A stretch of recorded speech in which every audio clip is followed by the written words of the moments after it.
Happy Saturday, guys. It's your boy Stas here. I appreciate you all for tuning in. Cheers, by the way. I actually got a Starbucks this morning, and you know it's a good Saturday when you get a Starbucks and they don't screw your drink up. Yeah, I mean, I've been very critical about Starbucks. I figured I'd give them another shot today, even though they screw my drink up a lot. And it's a basic drink, guys. It's not like I'm one of these basic white girls that gets 50 ingredients in the drink, but they did it right today.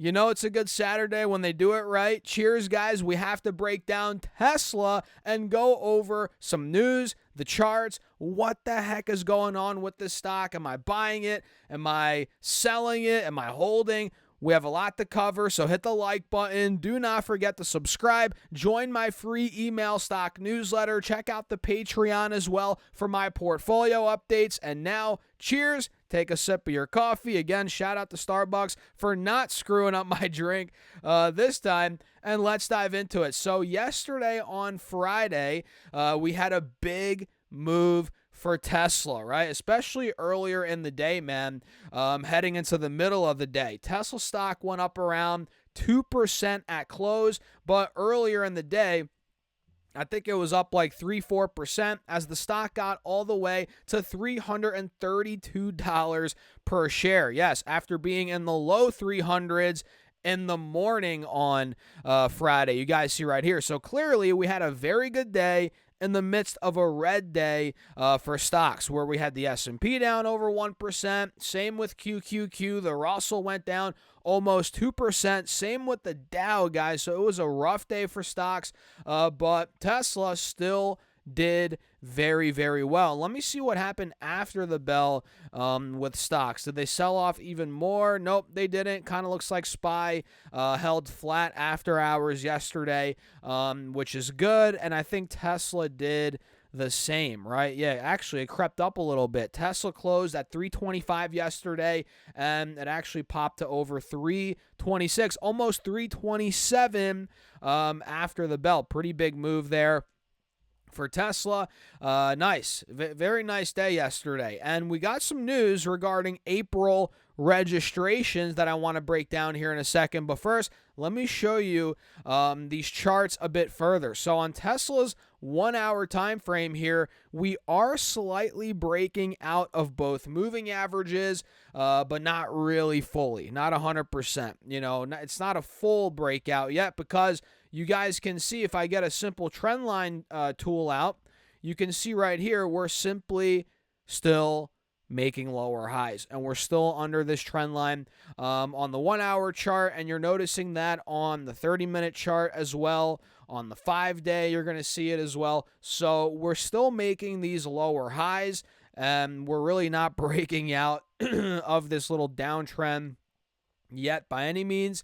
And we actually, broke out of the downtrend a couple of weeks ago. The stock went on a rampage. You guys know that, from 208 up to about 360. Had a 70% move there from the lows back in April. And then we saw a big dump off down to about 270. It dropped 26%. Now it's trying to rebound a bit. But the $1 million question is now, guys, is Tesla at this point right now, is this rally legit?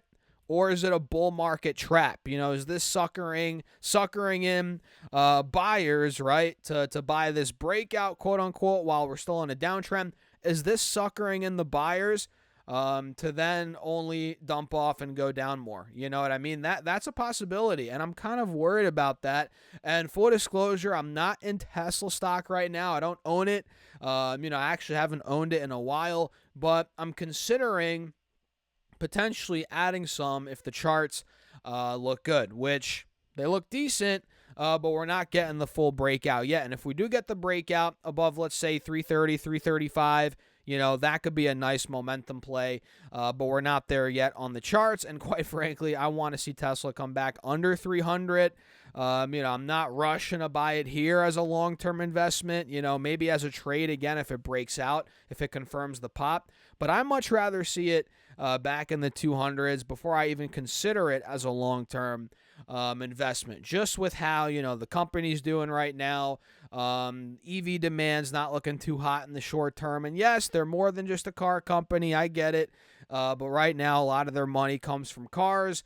Most of the revenue is automotive revenue, and the fact that it's struggling, EVs are struggling, that's definitely putting a damper on Tesla right now. But I think overall, long term, they'll rebound. But for now, it's looking a bit rough, and the proof's in the pudding. Let me show you guys a little bit more about their U.S. registrations. And as I pull this up, run the likes up. Make sure to subscribe. I appreciate you all for tuning in. I think 50% of you guys, though, watch the content here on YouTube and you're not subscribing. So make sure to subscribe. Hit that follow button. Oh, man, I'm about to sneeze. What the heck's going on, guys? Uh-oh. Uh-oh. Holding it back. We're holding it back here. Oh, man. All right, I think I got it. Uh-oh. Uh-oh. Oh, man. Okay. Whew. I think we're good. Sorry about that, guys.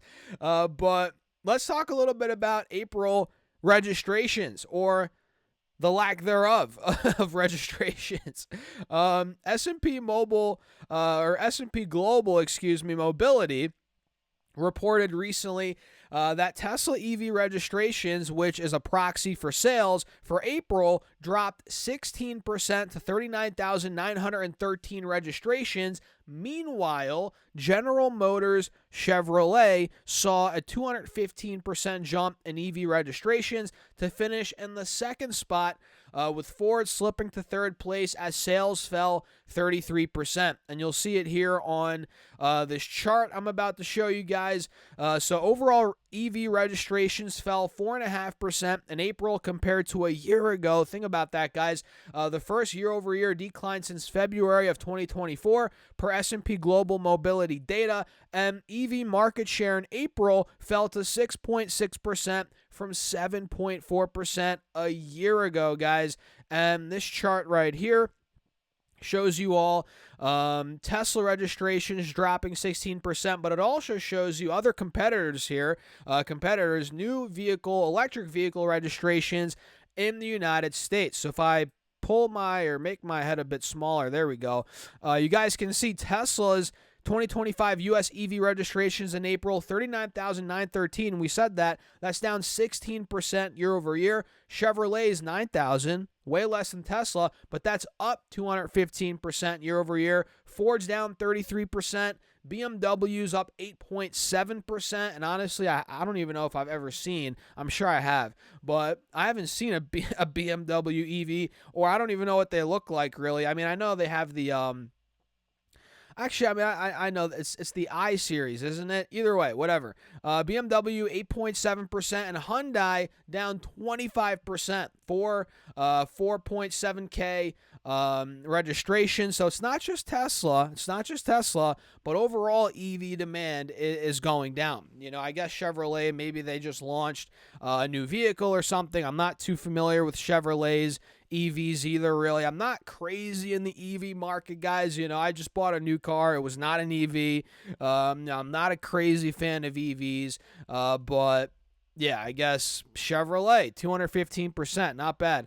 But nevertheless, Tesla sales drop in April reflects a recent worrying pattern for the company seen in European sales data, which we all know. And by the way, these are U.S. registrations that we just looked at.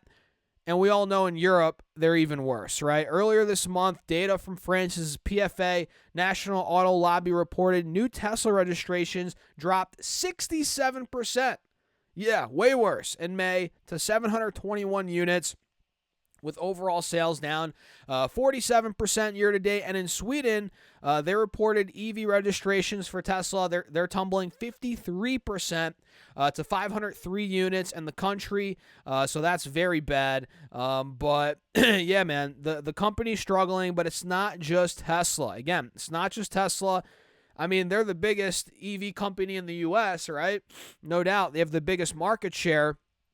They are struggling, but it's not just them. You know, I guess Chevrolet saw a nice pop in April, but it's the entire EV market, man. It's softening a bit, and we'll see when or if, you know, that demand starts to spike up again. I mean, I think it will eventually, but when is it? When will it be? We have no idea.